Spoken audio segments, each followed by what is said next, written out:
తెలిసింది ఏందనంటే ఇక్కడికి వచ్చిన తర్వాత మనకు ఇన్ఫర్మేషన్ వచ్చింది ఏందనంటే దే హ్యాడ్ చెక్ ఎవ్రీథింగ్, అంతా చెక్ చేసిండ్రు.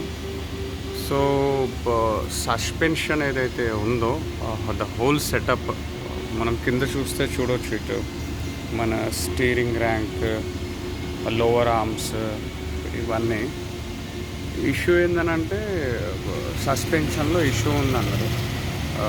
మౌంటింగ్స్, ఇంజన్ మౌంట్స్ కానీ ఇవన్నీ ఇష్యూ ఉన్నాయండి. మనం రీప్లేస్ చేసుకుంటే బాగుంటుంది. ఈవెన్ ఒకవేళ ఇగ్నోర్ చేసి అలాగే నడిపిస్తే కనుక మనకు వేరే ఇష్యూస్ రావచ్చు. లైక్ టైర్స్ అనేది బర్న్ అప్ అయిపోతాయి యాజ్ ఎర్లీ యాజ్ పాసిబుల్. అది కాకుండా వేరే ఇష్యూస్ కూడా రావచ్చు. తర్వాత ఎక్కువ డ్యామేజ్ అయిన తర్వాత ఇది చేసుకోవడం కంటే ముందుగానే చేసుకోవచ్చు అన్నారు. మనం ఇక్కడ చూసినట్టయితే ఈ పార్ట్స్ ఇవన్నీ తీసేసి ఉన్నాయి కదా. సస్పెన్షన్ కూడా బాగుంది, ఆయిల్ లీకేజ్ ఏం లేదు, కానీ ఇట్ వాస్ హార్డ్ అన్నారు.